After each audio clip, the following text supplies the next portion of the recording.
Did Van actually tell you that Melly personally confessed to killing his 2 friends? He never directly admitted it, like, we argued and then I did it. But sometimes, people hint at the truth without ever spelling it out. When the PC Gambino account checked in on him, asking if he was okay, Melly responded with a chilling, I did that, followed by a smiley face emoji. That kind of reply feels more like a taunt than a confession, like someone casually mentioning the cops raided your home. And the surveillance footage showing the whole thing is just sitting in your DVD player. It is almost sarcastic, as if saying, oh, thanks for the heads up, brother. While the evidence is literally in your living room. And now, as if things could not get any more intense. A source close to YNW Melly just leaked that during today's court session, he was basically confirmed guilty. Whether that leak is accurate or not, the mood around the case has shifted. This is no longer just speculation. During the hearing, the judge officially confirmed that YNW Melly and his co-defendant, YNW Bortlin, will be tried together starting September 10th. He stated that only 4 court dates remain open until then, and those have been specifically reserved for this case. The judge emphasized his commitment to keeping these dates clear for both defendants, but Melly did not react positively to this news. According to the judge, the trial will proceed jointly for both men unless a future motion changes the plan.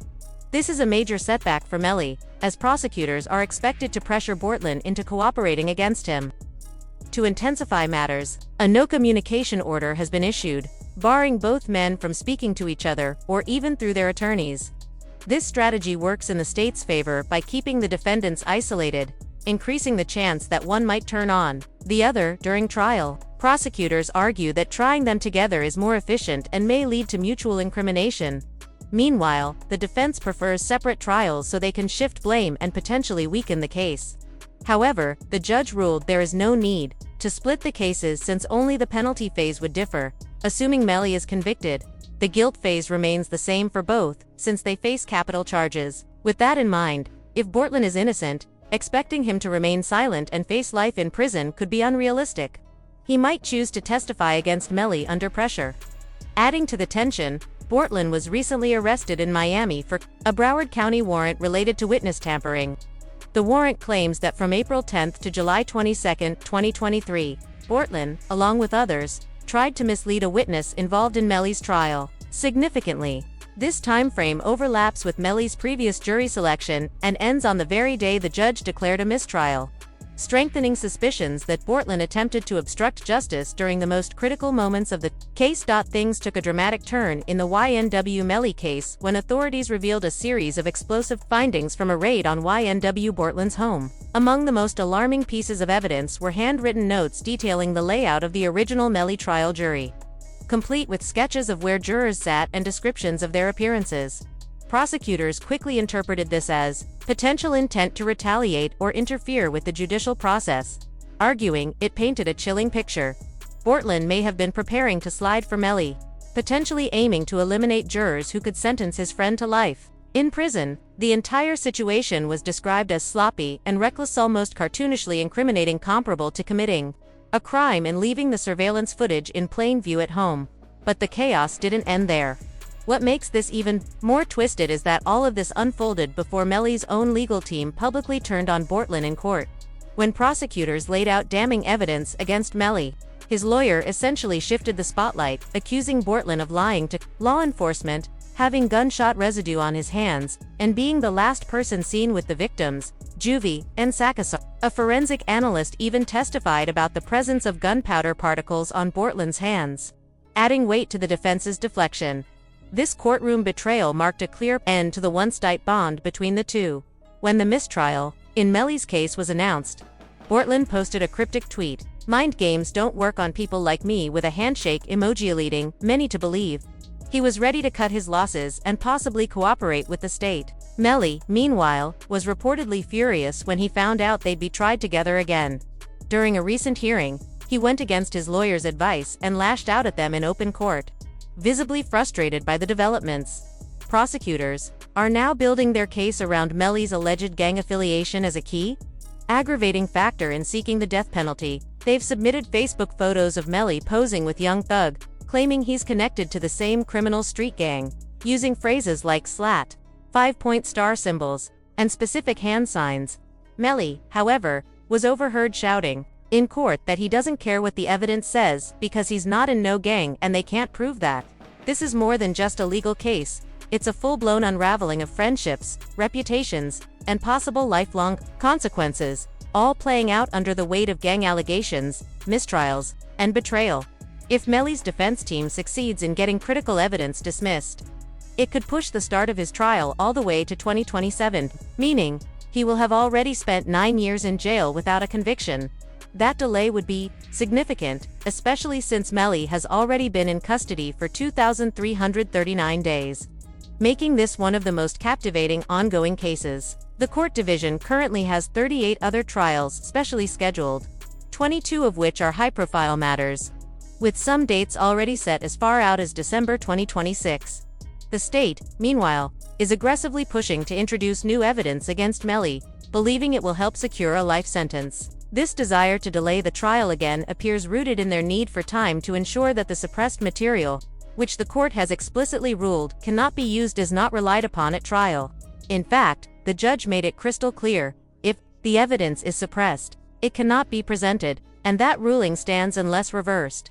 The only path left to stall the trial would be an emergency appeal to the appellate court, requesting a hold on proceedings. If that does not happen, Melly's second trial will commence in about 2 months. This time, the state plans to have co-defendant Bortland seated beside him, a move that could provide the missing context surrounding events that happened 5 hours after the murders, especially since new footage reportedly shows Melly and Bortland dancing in a parking lot just hours after the deaths of Juvie and Sakasar. Prosecutors argue that the two displayed no signs of grief for their slain friends. Even more damning is earlier footage showing Melly exiting a studio and sitting in the back left seat of a gray Jeep, the same spot from which ballistic evidence suggests the shots were fired. Juvie's own mother took the stand to confirm Melly was seated there, but if Bortland himself verifies it, that could be the final nail in Melly's legal coffin. The testimony continues to mount, with witnesses being asked to identify who entered the Jeep that night in an effort to reconstruct the truth behind the tragedy. During a pivotal court hearing, the mother of one of the victims identified the exact seat her son occupied in the vehicle the night of the murders, the back right passenger side of the gray Jeep. When asked about the person who got into the back left seat, she confidently named Jay, referring to YNW Melly, with the prosecution aiming to leverage this testimony alongside other damning evidence. The judge made it clear there would be no more delays. The trial is locked in for September 10th. Melly's mother reacted to the news live on Instagram, revealing that although the court is honoring a previous suppression order from the 4th District Court of Appeal which blocks the state from introducing certain aggravating evidence used to pursue the death penalty, the judge still ruled that the trial must proceed on schedule. Despite his legal team requesting a bond release until trial, Melly was denied. The headlines painted a grim picture. YNW Melly denied bond after 2,320 days behind bars. No conviction. But there was a silver lining. During that same hearing, Melly scored what could be his most significant legal win yet. An FBI agent, who specializes in cell phone data analysis, testified under questioning that cell phone tower data could only place a phone in a general vicinity, not an exact location. The agent admitted that from this data, you couldn't determine if a person was inside or outside a car, or even moving around it, limiting the evidence's strength and directly tying Melly to the scene of the crime. Then came the game changer. A DNA expert took the stand and revealed that Melly's DNA was not found on multiple key items recovered from the crime scene. From Gucci sandals to Air Jordans, yellow jackets, water bottles, and parts of a t-shirt. After test excluded Melly's DNA, these findings were powerful for the defense and gave them new ammunition to ask for bond again. However, prosecutors struck back with a strategic move that many found questionable. They struck a deal with Mariah Hamilton, Melly's former girlfriend. She had fled the U.S. before his first trial and failed to testify when summoned, leading to her being considered a fugitive. Upon arriving at Miami International Airport, Hamilton was immediately arrested and placed in Broward County Jail. Reports suggest she struggled in jail, missing her family and complaining about the living conditions. Desperate to get out, she accepted an offer during her first court appearance. Testify against Melly, and you're free. She agreed on the spot and was released within 20 minutes. On her way home, she posted on Facebook, "Thank you to my village," signaling a new chapter in the case, one that could prove crucial in the upcoming trial. "I love you all so much. God's plan, not mine. Those few heartfelt words posted by Mariah Hamilton, the ex-girlfriend of YNW Melly, carried far more weight than most people realized at the time. On the surface, the message appeared to be a spiritual and emotional statement, possibly reflecting personal growth or acceptance. But underneath that emotional post was the beginning of a new chapter in Melly's already complicated legal saga. Mariah had just agreed to cooperate with the state, a major turning point that could reshape the entire course of Melly's fate, while the world remained focused on the double homicide charges related to the deaths of Juvie and Sakaiser. A quieter but equally devastating legal threat was emerging in the background. Federal investigators had been digging deeper into Melly's connections, and what they uncovered came from an unexpected source: Mariah's iCloud account. Inside that digital archive, they reportedly found compelling evidence suggesting that Melly had been pressuring Mariah not to testify during his original trial. The messages and communications indicated what prosecutors are now calling coercion, a direct attempt to interfere with the legal process. And in the eyes of federal law, witness tampering is not something taken lightly. In fact, this new charge is so serious that it could potentially carry a life sentence, regardless of the outcome of the murder trial. Even if Melly is somehow acquitted of the killings, the federal government could still keep him behind bars for life, based solely on the witness tampering accusations. What makes this even more significant is that the law views tampering as an attack on the justice system itself. It is not just about influencing one person, it is about trying to undermine the truth and prevent justice from being served. Mariah's decision to cooperate now places her at the center of a legal whirlwind. Her personal story, once thought to be part of a quiet past, is now being dissected in courtrooms and media reports. Her emotional message seems to suggest inner conflict, perhaps a mix of heartbreak, duty, and faith, but her cooperation is something prosecutors believe could be crucial in building a case that goes far beyond the original charges. For Melly, it is a crushing blow. Not only is he fighting for his life against 2 murder charges, but he now faces a completely separate legal mountain, one that deals with obstruction and manipulation. The developments have added a whole new layer of complexity to an already high-profile case. It is no longer just about what happened to Juvie and Sakaiser, it is also about the lengths someone may have gone to shape the outcome of the trial. And in the end, those actions might prove even more damaging than the charges that started it all. The state has since filed 6 additional felony charges against Melly and 2 alleged accomplices. These include tampering with a witness, conspiracy to commit tampering, directing criminal activity, and unlawful use of communication devices. Alarmingly, some of these new charges also carry potential life sentences. This introduces a rare, but very real possibility. Melly could be found not guilty of the double homicide, but still spend the rest of his life in prison on witness tampering alone. Federal authorities appear confident in their evidence, so much so, they've restricted Melly's jail phone privileges entirely, a move that outraged his mother, who publicly questioned why her son, who hasn't been convicted, is being treated more harshly than inmates who've already been sentenced. According to her, Melly has been denied even basic rights like mail delivery and phone access. But as legal experts note, such restrictions only occur when law enforcement has concrete proof of tampering. Anything less would expose the facility to massive legal risks. The case against YNW Melly took another dramatic turn when prosecutors introduced a crucial piece of evidence: interrogation footage of YNW Bortlin, Melly's close friend and alleged accomplice, recorded on the night of the murders. This footage quickly became a focal point in court, shedding light on what investigators believe was a tangled web of lies designed to cover up the truth. During the interview, Bortlin attempted to explain the sequence of events leading up to the deaths of Juvie and Sakaiser. He claimed that the group had been driving home after a late-night recording session at the studio when their vehicle was suddenly ambushed by gunfire. According to Bortlin, bullets rained down without warning, prompting him to duck instinctively so quickly, in fact, that he nearly lost control of the car and crashed. At first glance, the story might have sounded believable, but as detectives began to dig deeper into the details, Bortlin's version of events started to unravel. When asked to retrace their exact route or identify the precise location where the shooting allegedly occurred, his answers became vague, inconsistent, and unconvincing. Investigators, already suspicious of the story, had taken the time to comb through the entire area. Bortlin referenced what they found, or rather, what they did not find, raised serious red flags. There were no shell casings scattered on the ground. No bullet holes in nearby buildings or structures. No shattered glass, or signs of a chaotic shooting scene.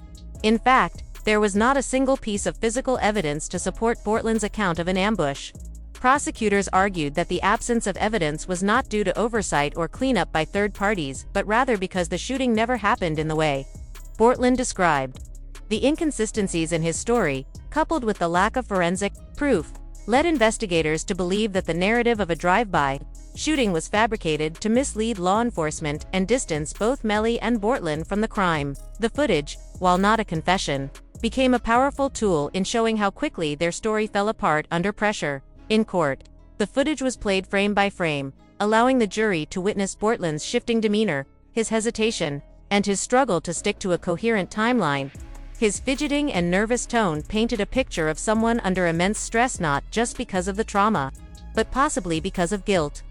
For the prosecution, this moment was key in establishing a pattern of deception that aligned with their theory that Melly and Bortland conspired to stage the murders as a random shooting. It suggested intent, coordination, and, most importantly, a cover-up.